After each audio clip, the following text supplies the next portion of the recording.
रेत पर लिखे अक्षर। पानी के किनारे से थोड़ी दूर चलकर पेड़ों के झुरमुट की ओर डोरोथी सफेद रेत के एक समतल क्षेत्र के पास पहुंची, जिसकी सतह पर अजीब अजीब चिन्ह अंकित थे, जैसे कोई रेत पर छड़ी से कुछ लिखता है।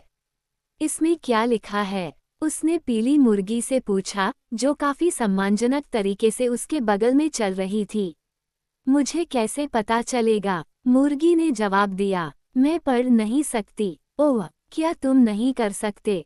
बिल्कुल नहीं, मैं कभी स्कूल नहीं गया, आप जानते हैं। हाँ, मैंने तो लिखा है, डोरोथी ने स्वीकार किया, लेकिन अक्षर बड़े और एक दूसरे से दूर हैं, और शब्दों को स्पष्ट करना कठिन है। लेकिन उसने प्रत्येक अक्षर को ध्यान से देखा और अंततः पाया कि ये शब्द रेत पर लिखे थे। पहिया चालकों से सावधान। ये तो बहुत अजीब बात है, मुर्गी ने कहा, जब डोरोथी ने शब्दों को जोर से पढ़ा। तुम्हारा क्या मानना है कि विला कौन है? डोरोथी ने कहा, मुझे लगता है कि जो लोग पहिया चलाते हैं, उनके पास ठेले या बच्चों के लिए टैक्सी या हाथगाड़ियां होंगी। शायद वे गाड़ियां हैं, पीली मुर्गी ने सुझाव दिया। बच्चों की गाड़ियों और ठेले से सावधान रहने की कोई ज़रूरत नहीं है, लेकिन गाड़ियां खतरनाक चीज़ें हैं। मेरे कई दोस्त इनसे कुचले जा चुके हैं। ये ऑटोबाइल नहीं हो सकता, लड़की ने जवाब दिया, क्योंकि यह एक नया, जंगली देश है, यहाँ ट्रॉली कार या टेलीफोन भी नहीं है। मुझे यकीन है कि यहाँ के लोगों को अभी तक खोजा नहीं गया है, अगर कोई लोग हैं भी तो। इसलिए मुझे विश्वास नहीं है कि यहाँ कोई ऑटोबाइल हो सकता है, बेलिना। शायद नहीं, पीली मुर्गी ने स्वीकार किया। अब तुम कहाँ जा रहे हो? मैं उन पेड़ों के पास जाकर देखूंगी कि क्या मुझे कुछ फल या मेवे मिल सकते हैं, डोरोथी ने उत्तर दिया। वह रेत पर चलती हुई, पास में खड़ी एक छोटी चट्टानी पहाड़ी के किनारे से गुजरी और जल्द ही जंगल के किनारे पहुंच गई। पहले तो वह बहुत निराश हुई, क्योंकि पास के सभी पेड़ पुनीता या कपास लकड़ी या नीलगिरी के थे, और उनमें कोई फल या मेवा नहीं था। लेकिन जब वह लगभग निराश हो चुकी थी, तो छोटी लड़की दो पेड़ों के पास आई, जिन्होंने उसे भरपूर भोजन देने का वादा किया था। एक पेड़ चौकोर कागज के बक्सों से भरा हुआ था, जो सभी शाखाओं पर गुच्छों में उगे थे, और सबसे बड़े और पके बक्सों पर साफ सुथरे उभरे हुए अक्षरों में लंच शब्द पढ़ा जा सकता था। ये पेड़ पूरे साल फल देता हुआ प्रतीत होता था, क्योंकि कुछ शाखाओं पर लंच बॉक्स के फूल थे, और अन्य पर छोटे छोटे लंच बॉक्स थे जो अभी भी पूरी तरह हरे थे, और जाहिर तौर पर तब तक खाने लायक नहीं थे जब तक कि वे बड़े न हो जाएं। इस पेड़ की सभी पत्तियां कागज के नैपकिन थीं, और यह भूखी छोटी लड़की को बहुत ही आकर्षक लग रही थी।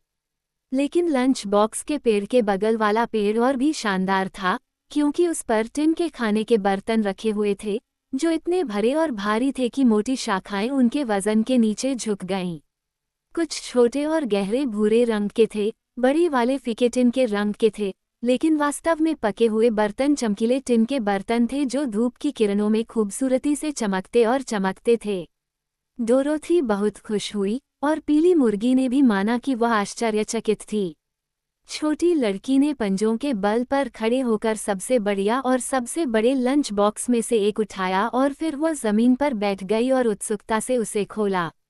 अंदर उसने पाया कि सफ़ेद कागज़ों में अच्छी तरह से लिपटा हुआ एक हैम सैंडविच, स्पॉन्ज केक का एक टुकड़ा, एक अचार, नए पनीर का एक टुकड़ा और एक सेब था। हर चीज़ का एक अलग तना था, और इसलिए उसे बॉक्स के किनारे से उठाना पड़ा, लेकिन डोरोथी को वे सभी स्वादिष्ट लगे, और उसने खाना खत्म होने से पहले डिब्बे में रखा हर एक टुकड़ा खा लिया। दोपहर का भोजन वास्तव में नाश्ता नहीं होता, उसने बेलिना से कहा, जो उसके बगल में बैठी उत्सुकता से देख रही थी। लेकिन जब कोई भूखा हो तो वह सुबह का खाना भी खा सकता है, और शिकायत नहीं कर सकता। मुझे उम्मीद है कि आपका लंच बॉक्स पूरी तरह से पका हुआ होगा, पीली मुर्गी ने चिंतित स्वर में कहा। हरी चीज़ें खाने से बहुत बीमारियां होती हैं। ओह, मुझे यकीन है कि यह पका हुआ था, डोरोथी ने कहा, सब कुछ, यानी अचार को छोड़कर, और अचार को बस हरा होना चाहिए, बेलिना। लेकिन सब कुछ बिल्कुल बढ़िया स्वाद वाला था, और मैं चच पिकनिक की बजाय इसे खाना पसंद करूंगी। और अब मैं सोचती हूँ कि मैं एक डिनर पेल चुनूंगी, जिसे मैं फिर से भूख लगने पर खाऊंगी, और फिर हम निकलेंगे और देश की सैर करेंगे और देखेंगे कि हम कहाँ पहुँचते हैं। क्या तुम्हें पता नहीं कि यह कौन सा देश है? बेलिना ने पूछा। बिल्कुल नहीं, लेकिन सुनो, मुझे पूरा यकीन है कि यह एक परी देश है, अन्यथा लंच बॉक्स और डिनर पेल जैसी चीजें पेड़ों पर नहीं उगती। इसके अलावा, बेलिना, एक मुर्गी होने के नाते तुम किसी भी सभ्य देश में बात नहीं कर पाओगी, जैसे कि कैंसस, जहाँ कोई परी नहीं रहती। शायद हम उस देश में हैं, मुर्गी ने सोच विचार कर कहा। नहीं, ऐसा नहीं हो सकता, छोटी लड़की ने उत्तर दिया, क्योंकि मैं उसकी भूमि पर जा चुकी हूँ, और वह चारों ओर से एक भयंकर रेगिस्तान से घिरा हुआ है, जिसे कोई भी पार नहीं कर सकता। तो फिर तुम वहां से कैसे भाग निकले? बेलिना ने पूछा। डोरोथी ने कहा, मेरे पास एक जोड़ी चांदी के जूते थे, जो मुझे हवा में उड़ान भरने में मदद करते थे, लेकिन मैं उन्हें खो बैठी। आह, सचमुच, पीली मुर्गी ने अविश्वास के स्वर में टिप्पणी की। खैर, लड़की ने फिर पूछा, उस देश के पास कोई समुद्र तट नहीं है, इसलिए यह निश्चित रूप से कोई अन्य परिदेश होगा। जब वह बोल रही थी, तो उसने एक चमकदार और सुंदर खाने की बाल्टी चुनी, जिसका हैंडल काफी मजबूत लग रहा था, और उसे उसकी शाखा से उठा लिया। फिर पीली मुर्गी के साथ वह पेड़ों की छाया से निकलकर समुद्र तट की ओर चली गई। वे रेत पार कर ही रहे थे कि अचानक बेलिना भयभीत स्वर में चिल्लाए। वह क्या है? डोरोथी ने तेजी से मुड़कर देखा, और पेड़ों के बीच से एक रास्ते से एक अजीब व्यक्ति को निकलते देखा, जिसे उसने पहले कभी नहीं देखा था। इसका आकार एक आदमी जैसा था, सिवाय इसके कि यह चारों पैरों पर चलता था, या यूं कहें कि लुढ़कता था, और इसके पैर इसकी भुजाओं के बराबर लंबाई के थे, जिससे वे एक जानवर के 4 पैरों जैसे दिखते थे। फिर भी यह कोई जानवर नहीं था जिसे डोरोथी ने खोजा था, क्योंकि यह व्यक्ति कई रंगों के कढ़ाईदार कपड़ों में बहुत ही शानदार ढंग से सजे हुए थे, और इसके सिर के किनारे पर एक पुआल की टोपी लगी हुई थी। लेकिन यह मनुष्यों से इस मामले में अलग था कि हाथों और पैरों के बजाय इसकी भुजाओं और पैरों के अंत में गोल पहिए उगाए थे, और इन पहियों की मदद से यह समतल जमीन पर बहुत तेजी से लुढ़कता था। बाद में डोरोथी ने पाया कि ये अजीब पहिए उसी कठोर पदार्थ से बने थे जिससे हमारे हाथ पैर के नाखून बने होते हैं, और उसने ये भी जाना कि इस अजीब प्रजाति के जीव इस अजीबोगरीब तरीके से पैदा होते हैं। लेकिन जब हमारी छोटी बच्ची ने पहली बार उस दौड़ के पहले व्यक्ति को देखा, जो उसके लिए बहुत परेशानी खड़ी करने वाला था, तो उसे यह अंदाजा हो गया कि वह शानदार कपड़े पहने व्यक्ति रोलर स्केट्स पर था, जो उसके हाथों के साथ साथ पैरों में भी बंधे हुए थे। भागो! पीली मुर्गी बहुत डरकर चिल्लाई। ये व्हीलर है। व्हीलर! डोरोथी ने आश्चर्य से कहा। वह क्या हो सकता है? क्या तुम्हें रेत पर लिखी चेतावनी याद नहीं है? पहिया चालकों से सावधान।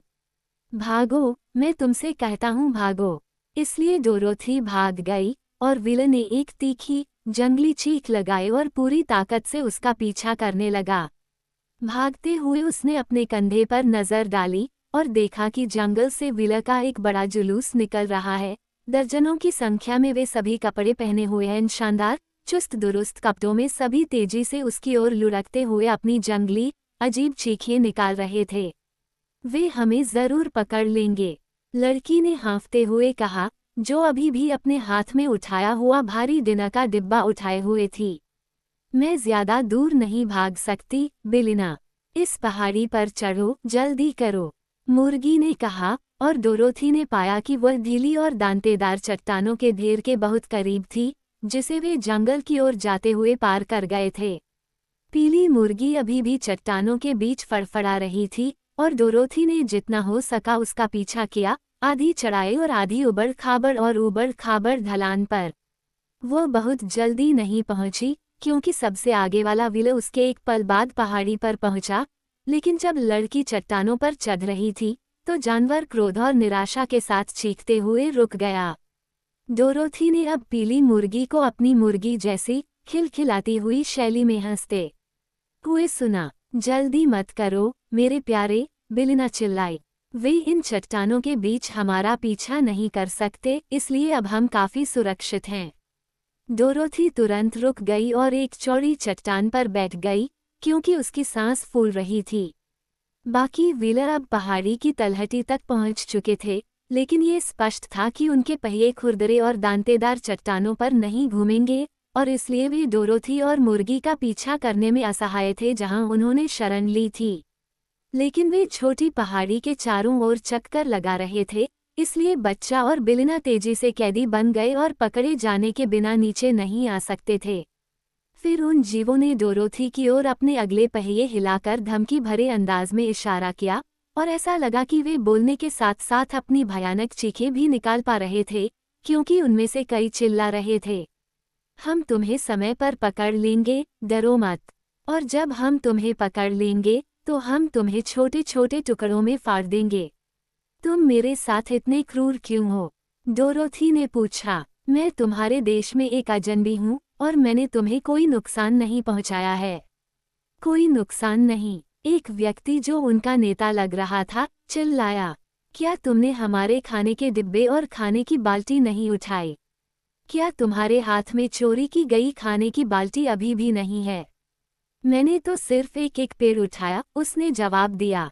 मुझे भूख लगी थी और मुझे नहीं पता था कि ये पेड़ तुम्हारे हैं। यह कोई बहाना नहीं है, नेता ने, जो एक बहुत ही खूबसूरत सूट पहने हुए था, जवाब दिया। यहाँ ये कानून है कि जो कोई भी हमारी अनुमति के बिना खाने की बाल्टी उठाता है, उसे तुरंत मार दिया जाना चाहिए।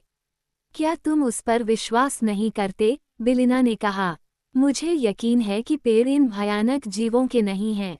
वे किसी भी तरह की शरारत के लिए उपयुक्त हैं, और मेरा मानना है कि अगर तुमने खाने की बाल्टी नहीं उठाई होती तो वे हमें भी मारने की कोशिश करते। मुझे भी ऐसा ही लगता है, डोरोथी ने सहमति जताई। लेकिन अब हम क्या करें? हम जहाँ हैं वहीं रहें, पीली मुर्गी ने सलाह दी। जब तक हम भूख से मर नहीं जाते, तब तक हम व्हीलर्स से सुरक्षित हैं। वैसे भी, और उस समय के आने से पहले बहुत कुछ हो सकता है।